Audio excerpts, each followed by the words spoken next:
Hello everyone, welcome to it's all about economics. मैं सूरज शर्मा।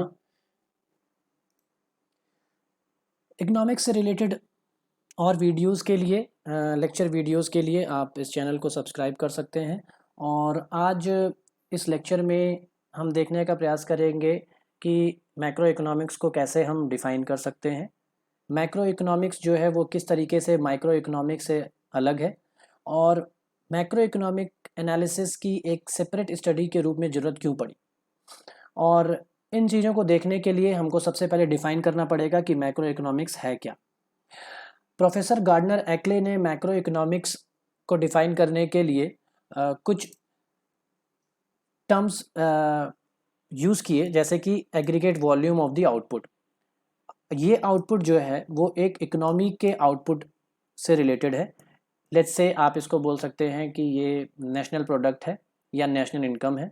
तो अगर हम aggregate volume of the output of an economy की बात कर रहे हैं, एक एक संपूर्ण अर्थव्यवस्था के आउटपुट की बात कर रहे हैं, अगर हम बात कर रहे हैं कि इस उत्पादन के लिए जो संसाधन हैं उनको कैसे एम्प्लॉय किया गया है, किस प्रपोर्शन में एम्प्लॉय किया गया है। लेट्स से कि हम बात करते हैं कैपिटल की, हम बात करते हैं लेबर की, हम बात करते हैं जो हमारी लैंड यूज़ हुई है उसकी।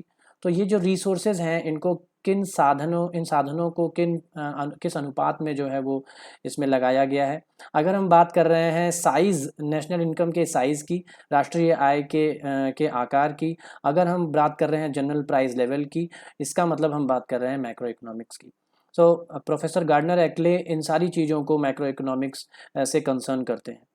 अगर हम प्रोफेसर केनेथ ई बोल्डिंग की परिभाषा को देखें तो ये भी जो है बहुत हद तक प्रोफेसर गार्डनर एक्ले के साथ मैच करती है, कि डेफिनेशन के साथ मैच करती है। और वो बोलते हैं कि मैक्रो इकोनॉमिक थ्योरी जो है वो एक ऐसा पार्ट है इकोनॉमिक्स का जो कि ओवरऑल एवरेजेस और एग्रीगेट्स जो हैं उनकी बात करता है, यानी समूहों की बात करता है। तो समूहों की अगर हम बात कर रहे हैं, जैसे लेसे कि नेशनल इनकम की बात कर रहे हैं, हम उसके उप समूहों यानी कंजम्पशन की बात कर रहे हैं, कंजम्पशन एक्सपेंडिचर की। जैसे हम उसके इन्वेस्टमेंट डिमांड की बात कर रहे हैं, कंजम्पशन डिमांड की बात कर रहे हैं, तो हम मैक्रो इकोनॉमिक थ्योरी से इसको कंसर्न कर सकते हैं। इसके बाद अगर हम देखें एडवर्ड शपीरो की डेफिनेशन, तो एडवर्ड शपीरो भी जो है वो मानते हैं कि मैक्रो इकोनॉमिक्स जो है वो जो एक अर्थव्यवस्था है उसकी उसकी जो कार्यप्रणाली है, उसकी जो फंक्शनिंग है, इकोनॉमी एज अ होल, उसके बारे में बात करता है। तो इससे इन डेफिनेशन से समझ में आता है कि मैक्रो इकोनॉमिक्स मीन्स एक ऐसी स्टडी जिसमें हम एग्रीगेट्स की बात कर रहे हैं, जिसमें हम उनके उप समूहों की बात कर रहे हैं, जो कि एक एक संपूर्ण अर्थव्यवस्था के परिदृश्य को दिखाने की कोशिश करेगा। अब हम आते हैं कि मैक्रो इकोनॉमिक्स है क्या।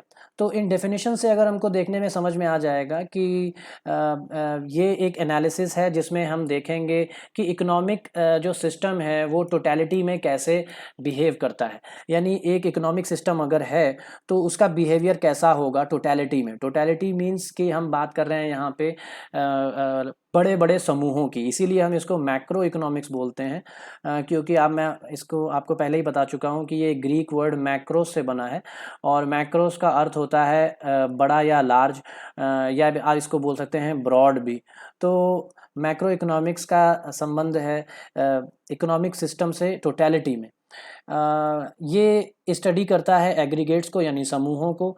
और अगर हम इस रूप में देखें तो ये लार्ज एग्रीगेट्स जैसे कि टोटल एम्प्लॉयमेंट यानी कुल रोजगार अर्थव्यवस्था में किस स्थिति में है, राष्ट्रीय आय national income, general price level जिसको कि आप सामान्य कीमत स्तर बोलते हैं, नेशनल सेविंग्स या इन्वेस्टमेंट, ये जो इकोनॉमी के होंगे ये कैसे डिटरमिन किए जाते हैं, इसका अध्ययन मैक्रो इकोनॉमिक्स में किया जाएगा। इसी के साथ साथ नेशनल इनकम जो है और जो प्रोडक्टिव कैपेसिटी है एक इकोनॉमी की, वो एक एक लॉन्ग टर्म में किस तरीके से ग्रो करती है, और किस तरीके से ग्रो करती है, और साथ ही साथ कुछ इकोनॉमीज़ जो हैं वो दूसरी इकोनॉमीज़ से इस ग्रोथ रेट में क्यों डिफरेंट हैं, उसको भी ये एनालाइज करता है। तो मैक्रो इकोनॉमिक्स में हम ये देखने की कोशिश करेंगे कि इकोनॉमीज़ जो हैं, डिफरेंट इकोनॉमीज़ वो किस तरीके से ग्रो करती हैं और उनके पीछे जो है वो क्या एनालिसिस है। अब जो कुछ ब्रॉड क्वेश्चंस हैं जो कि मैक्रो इकोनॉमिक्स में हम आंसर देने की कोशिश करेंगे, वो इस तरीके से हैं कि क्यों जो है वो नेशनल इनकम कुछ कंट्रीज़ की जो है वो ज़्यादा है और कुछ की कम है, और क्यों जो है वो कुछ कंट्रीज़ का जो आउटपुट है या नेशनल इनकम है वो डिफरेंटली ग्रो कर रहा है दूसरी कंट्रीज़ से। यानी इकोनॉमी टू इकोनॉमी ये डिफ़र क्यों कर रहा है, ये growth rate of national income differ क्यों कर रही है, ये इसको हम अध्ययन करेंगे मैक्रो इकोनॉमिक्स में, और इसका आंसर देने की कोशिश करेंगे मैक्रो इकोनॉमिक थ्योरीज़ के बेस पर। इसके साथ ही साथ हम ये देखने की कोशिश करेंगे कि जो एक इकोनॉमी में अनएम्प्लॉयमेंट की जो रेट है वो फ्लक्चुएट क्यों होता है, यानी क्यों ऐसा होता है कि कभी बेरोज़गारी की दर बहुत ऊंची रहती है और कभी बेरोज़गारी की दर जो है वो घटने लगती है। ऐसा इकोनॉमीज़ में क्यों होता है, यानी हम यहाँ पे देखने की कोशिश करेंगे कि एक इकोनॉमी में ट्रेड साइकिल्स क्यों आते हैं, यानी बिजनेस साइकिल्स क्यों आते हैं, यानी कभी बूम और कभी रिसेशन की जो स्थिति है वो अर्थव्यवस्थाओं में कैसे आती है, इसको हम मैक्रो इकोनॉमिक फ्रेमवर्क्स में देखने की कोशिश करेंगे। इसके साथ ही साथ हम देखने की कोशिश करेंगे कि जो इन्फ्लेशन है, यानी जिसको आप बोलते हैं मुद्रास्फीति की दर, रेट ऑफ इन्फ्लेशन, ये जो है कुछ कंट्रीज़ में ज़्यादा और कुछ कंट्रीज़ में कम देखने को क्यों मिलती है, और कुछ कंट्रीज़ जो हैं वो इसको मेंटेन करने में सफल होते हैं इन्फ्लेशन रेट्स को, और कुछ कंट्रीज़ इसको मेंटेन करने में सफल नहीं हो पाती हैं, जिसको हम स्टेबिलिटी बोलते हैं। अगर आपकी इकोनॉमी एक स्टेबल इन्फ्लेशन पे ग्रो कर रही है तो हम इसको बोलेंगे कि आपकी इकोनॉमी जो है वो स्टेबिलिटी के साथ ग्रो कर रही है। अगर ऐसा नहीं है तो ऐसा क्यों है, ये हम पहले ही आपको बता के आ चुके हैं कि क्यों जो है वो इकोनॉमीज़ में रिसेशंस और बूम्स आते हैं। खासकर हम जब बात करेंगे कैपिटलिस्ट इकोनॉमीज़ की, जब हम बात करेंगे पूंजीवादी अर्थव्यवस्थाओं की, तो पूंजीवादी अर्थव्यवस्थाओं की एक विशेषता है कि यहाँ जो है वो ट्रेड साइकिल्स या बिजनेस साइकिल्स आते हैं। यानी लेट्स से कि आप अगर बात कर रहे हैं एक इकोनॉमी की, और over the time period T आप देखने की कोशिश करते हैं कि ये एक इकोनॉमी कैसे ग्रो कर रही है। लेट्स से हम यहाँ पे नेशनल आउटपुट या नेशनल इनकम या उसकी ग्रोथ रेट को लेते हैं, तो कुछ इकोनॉमीज़ में आपको इकोनॉमीज़ में देखने को मिलेगा कि ये इस तरह से ग्रो कर रही हैं। यानी कभी जो है ये बूम का पीरियड होगा, कभी रिसेशन का पीरियड होगा, और फिर कुछ टाइम के बाद आपको देखने को मिलेगा कि इकोनॉमी जो है वो तेज़ी से ग्रो करके और फिर से स्लो डाउन होती है और एक निम्नतम स्तर तक पहुंच के फिर से रिकवरी करने लगती है। तो ये बूम्स एंड रिसेशन से इकोनॉमी में क्यों आते हैं उसका हम अध्ययन करेंगे मैक्रो इकोनॉमिक्स के फ्रेमवर्क में। इसके साथ ही हम देखने की कोशिश करेंगे कि गवर्नमेंट इंटरवेंशन एक इकोनॉमिक सिस्टम में क्यों ज़रूरी होता है, या गवर्नमेंट इंटरवेंशन ज़रूरी है भी कि नहीं। और जैसा कि मैंने आपको लास्ट क्लास में बताया कि 1930s के बाद जो आपका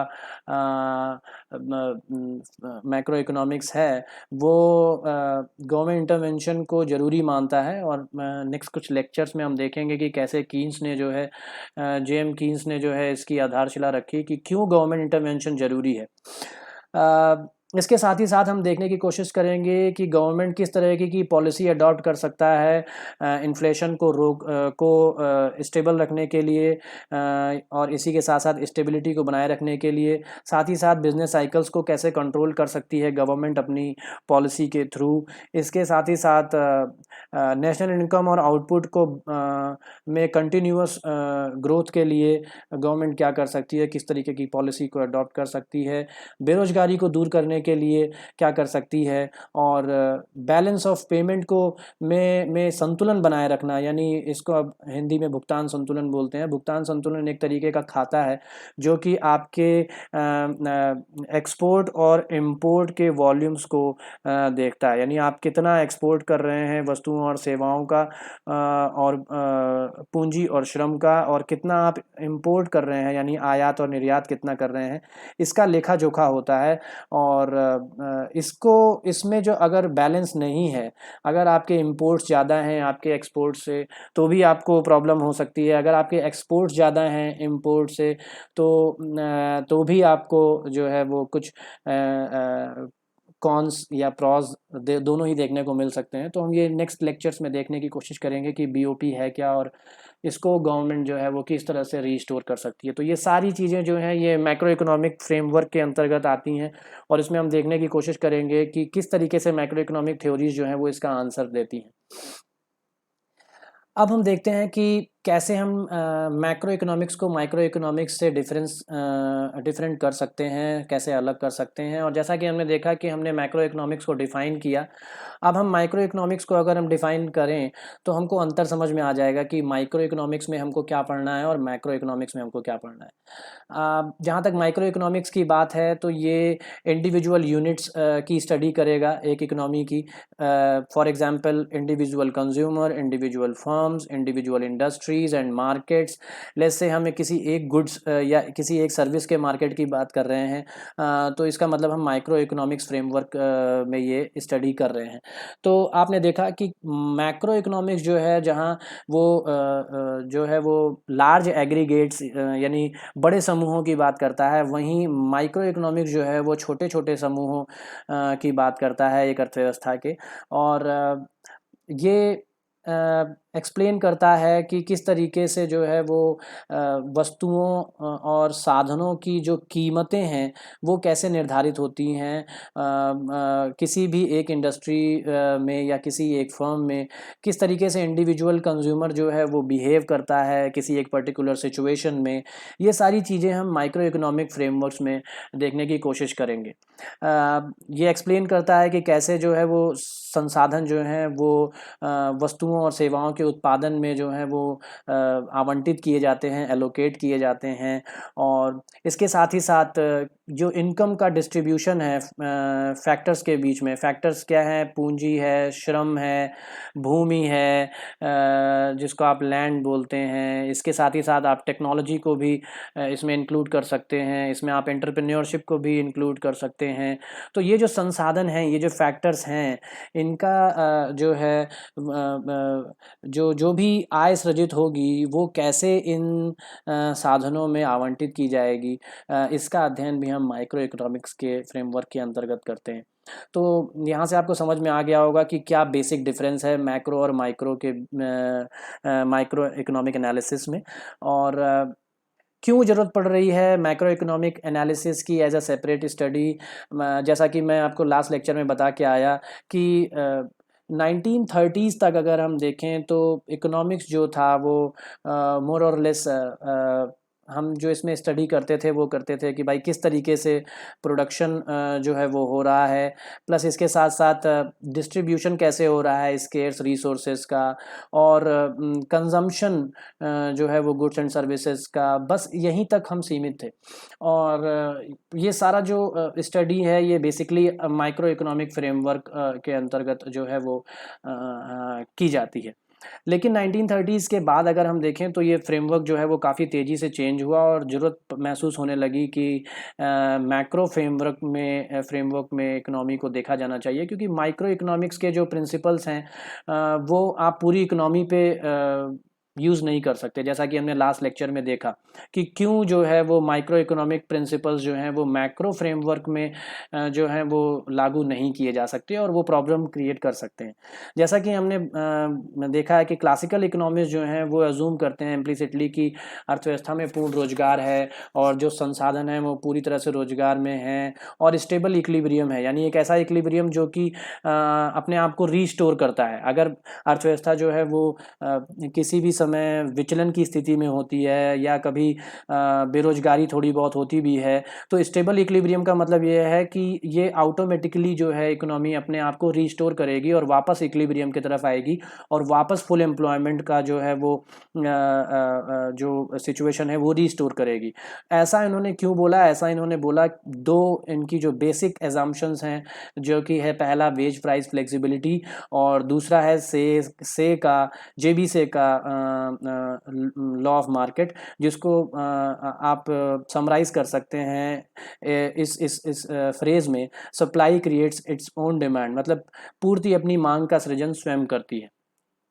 और इन दोनों जो है वो एजम्पशंस की वजह से क्लासिकल्स मानते हैं कि इक्विलिब्रियम जो है वो फिर से रिस्टोर हो जाएगा अगर किसी तरीके की अर्थव्यवस्था में विचलन होता भी है, अगर अर्थव्यवस्था में किसी तरीके का बेरोजगारी अगर पाई भी जाती है।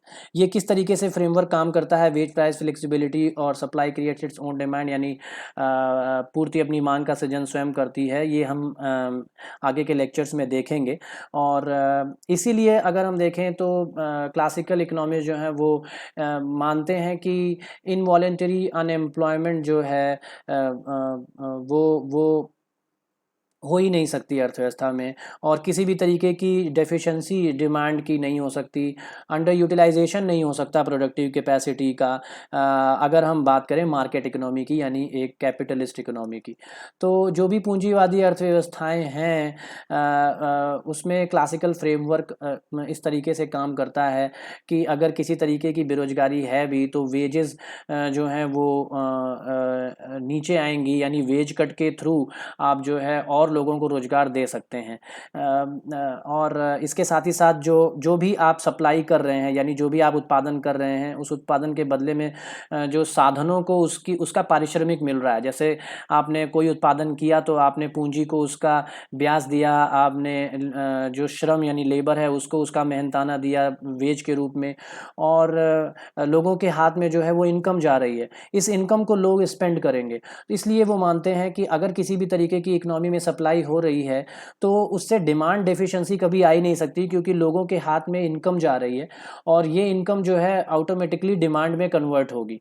इसीलिए जो है वो अंडर यूटिलाइजेशन हो ही नहीं सकता प्रोडक्टिव कैपेसिटी का एक मार्केट इकोनॉमी में।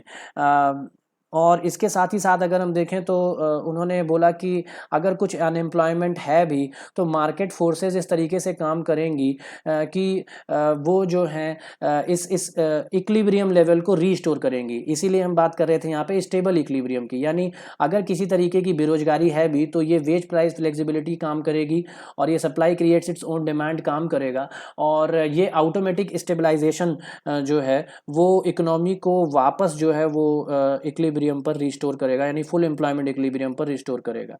और इसमें एक बेसिक एजम्पशन ये है कि ये कब काम करेगा, ये तब काम करेगा जब आप मार्केट को फ्रीली काम करने देंगे। और इसीलिए हम यहाँ पे मार्केट इकोनॉमी या कैपिटलिस्ट इकोनॉमी की बात कर रहे हैं, जहाँ पे ट्रेड यूनियंस का और गवर्नमेंट का कोई इंटरफेरेंस नहीं होना चाहिए।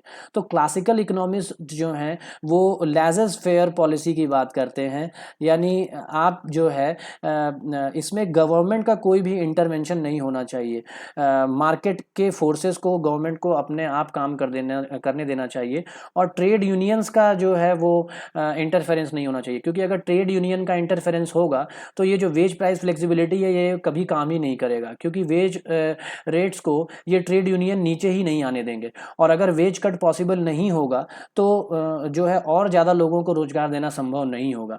इसलिए क्लासिकल इकोनॉमिस्ट जो हैं वो इन बेसिक एजम्पशंस को लेकर चलते हैं कि ट्रेड यूनियंस का कोई इंटरफेरेंस नहीं होना चाहिए, गवर्नमेंट का कोई इंटरफेरेंस नहीं होना चाहिए, और अगर ये दोनों चीज़ें हैं और मार्केट फ्रीली वर्क कर रहा है तो एक ऑटोमेटिक एडजस्टमेंट जो है वो काम करेगा, जिसको आप ऑटोमेटिक स्टेबलाइजेशन प्रोसेस बोलते हैं, और ये रीस्टोर करेगा फुल एम्प्लॉयमेंट के लेवल को। ठीक है, और कैसे रीस्टोर करेगा? With changes in wage and prices. तो ये है फ्रेमवर्क पूरा माइक्रो मैक्रो इकोनॉमिक्स का डिफरेंस, और क्यों macro economics as a separate study की ज़रूरत पड़ी after the great depression of 1930s। So great depression, अगर आप ग्रेट डिप्रेशन की बात करें जो कि 1930s में, खासकर 1929 और 30 और 31 के जो ईयर था, यहाँ पर यूएस यूएसए जिसको आप यूनाइटेड स्टेट्स ऑफ अमेरिका और यूनाइटेड किंगडम बोलते हैं, और खासकर जो वेस्टर्न इकोनॉमीज़ हैं, यूरोपियन इकोनॉमीज़, वहाँ पर महामंदी देखने को मिली, इसीलिए इसको हम ग्रेट डिप्रेशन बोलते हैं। बहुत ज़्यादा बेरोजगारी देखने को मिली, और बेरोजगारी के साथ साथ आप देखेंगे कि नेशनल इनकम और आउटपुट जो है वो बहुत तेज़ी से, जो इसकी ग्रोथ रेट है बहुत तेज़ी से नीचे गिरने लगी। और इन सारी चीज़ों की वजह से हम देख रहे थे कि माइक्रो इकोनॉमिक्स के जो प्रिंसिपल्स थे वो काम नहीं कर रहे थे और रीस्टोर नहीं कर पा रहे थे इकोनॉमी को फुल एम्प्लॉयमेंट के लेवल पर। और इसलिए जो है फ्यूचर में हम देखने को मिलता है कि 1936 में जेम कीन्स ने जो है वो बात करी एक ऐसी फ्रेमवर्क की जिसको आप मैक्रो इकोनॉमिक पॉलिसी फ्रेमवर्क बोलते हैं। और नेक्स्ट क्लास में हम देखने की कोशिश करेंगे इसको और आगे, और सब्जेक्ट मैटर देखने की कोशिश करेंगे इसका कि क्या है। थैंक यू सो मच जुड़े रहने के लिए, और हम मिलते हैं नेक्स्ट क्लास में। ज़्यादा जानकारी के लिए और लेक्चर्स के लिए आप सब्सक्राइब कर सकते हैं चैनल को। Thank you so much.